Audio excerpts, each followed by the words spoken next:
Hello everyone, this is Richard. Welcome to another edition of Starfield Essentials. Do you wish there was a way to back up your character outside of a save file? My goal in this video is to capture important aspects of a character using console commands. I'm running the Steam version on PC, although my original playthrough was on Xbox. I understand some viewers might think this is cheating, but Starfield is a single-player game, and I'm doing this primarily to assist with mod testing. When I test mods on PC, I sometimes corrupt my saves. I have one character who cannot open the outpost manager anymore, for example. Now that that save is broken, I want to see how much of that character's essence I can capture using console commands, and then rebuild that character from a fresh start. Let's take a brief look at this character that I'm trying to back up, Johnny Ringo. He's a level 60 character. You can see that he has a nice assortment of legendary weapons. In fact, if you've watched some of my previous videos, you might recognize them. He's got great armor, pack, helmet, and so forth. Has the red pirate captain gear, which I've scoured the universe looking for. Has a selection of resources and items, some of which are not that great, but these are the sorts of items I like to carry as primary items for my character.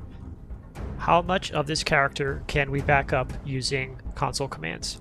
That is the question for this video. There are plenty of limitations to this method, although this is only my first step. There's a lot more to try, and probably a lot more on the way with official mod support in the creation kit. I'm using the excellent SKK Mod's Fast Start New Game mod to create a new game without the hassle of Vectera or Constellation. Please see my previous video linked in the description for more on this and related mods. You see in this video I'm filming picture-in-picture essentially. That's because I will need the real estate on the screen on the right to show you commands that I'm entering. But here in the SKK Mods Fast Start, I am creating a character that looks more or less like my old character, and I am choosing the background and traits that my old character had. Once character creation is done, you end up at the lodge, and you are now ready to start customizing your character. I'm heading to my room at the lodge, where I'm going to dispose of the gear that I don't care about. I'll keep some things that are added by other mods, but for the most part I'm getting rid of weapons, pack, helmet, etc. All stuff that I just don't care about at this point. I'm going to use these discarded items to investigate an important aspect of using console commands. When you open the console using the tilde key and you click on items, in order to successfully modify them, you need the correct identifier or ID. Pay attention to the difference between, say, the Ranger pack, which if you click on it has a stat ID, and something like a weapon, which has a WEAP, or the helmet, which has ARMO. In order to modify items, we need to have the correct ID, and it may take some trial and error before you're able to click on the item in the right way, or move around and try to get a different angle. So for example, here I'm moving around trying to check out the Ranger pack, and here I've been able to click on it and get the ARMO ID for it. Understanding this is very important when we modify the items that we create later on in the video. Now I'm in the basement, and I'm going to use my Super 17 Skills plus level 60 character mod, or it's really just a batch file, which is placed in the Starfield directory, as you can see on the right hand side of the screen. And I'm going to use this batch file to level up my character from level 1 to level 60. Here you can see he's got no clothes because I took away all his stuff. But to simply use that batch file, you're going to type in bat super 17 plus, and that will escalate my character to level 60. You can use console commands to bring your character to whatever level that you're trying to reproduce. But here this character now has the skills of the previous character that I was trying to replicate, and in addition to the skills, this character also has 1 million credits, and that's just a good number that I like to use if I want to try to build ships, for example.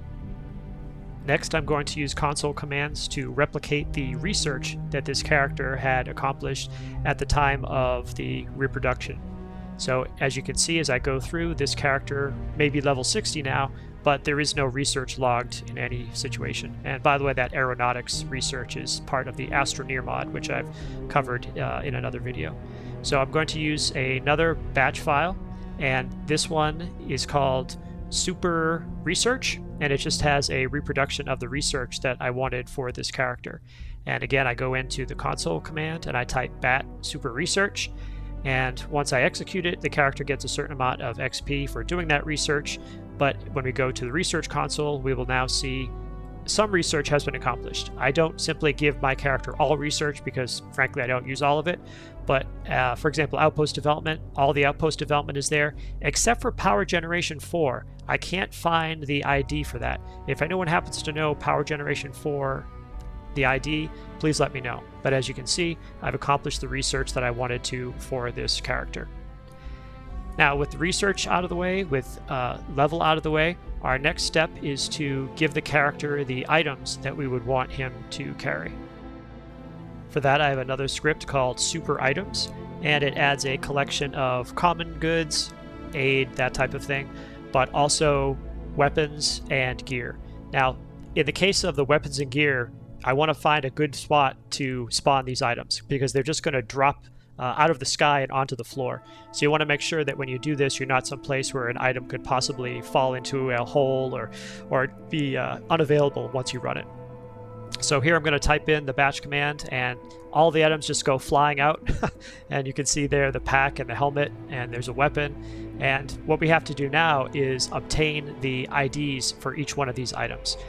Each time you do this process, in fact, each time you load a save, the ID is going to be different. So here I can see I have the WEP ID for that Beowulf, and incidentally it creates a Beowulf with a different characteristic each time, which I found interesting. Clearly that helmet does not have an ID that I need, so I need to move around to get a better vantage point on it. So here I am moving to a different location and trying to click, and yep, I got an Armo ID for that, but I do not have a Armo ID for the pack. I'm trying to click around and click on it. It's not working. Perhaps it's too close to another item. When that happens, you want to move around and find a place where you can get the proper ID for that item. Let's put that knowledge to use now by modifying our first item, which will be the spacesuit. I'm trying to get the Armo ID for it, and as you can see, I'm clicking and I'm not having any luck. So once that happens, the best idea is to try another angle. So I'm moving around to the other side and clicking, opening up the console command, and clicking on the item, and now I have the Armo ID. And as you can see, it's FF0101AB. Now I'm going to a batch file that I created that will turn this spacesuit into the version that I want. I'm replacing the ID that I had in there previously and putting in the new one. Again, IDs are not persistent, not even across saves. So every time you want to do this, you have to find out the specific ID for the item of interest.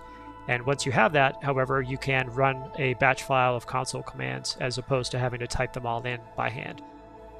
Now that we've shown how to do this process with the spacesuit, it's easy enough to replicate it for the helmet. Find the item, check the ID number, replace the ID number in your batch file, run the batch file, and pick up your newly modified item. Fair enough, works pretty well. Now I had a little trouble with the pack here because of where it was located. I could not get an ID number, so I picked it up, moved it to another part of the room. I was able to get the Armo number for it, ending in 21D. I adjusted my script, ran it, and now I had the item that I was looking for. Or so I thought. I looked at it and noticed that it said Basic Boost Pack, and I did not want a Basic Boost Pack. I wanted a Balanced Boost Pack.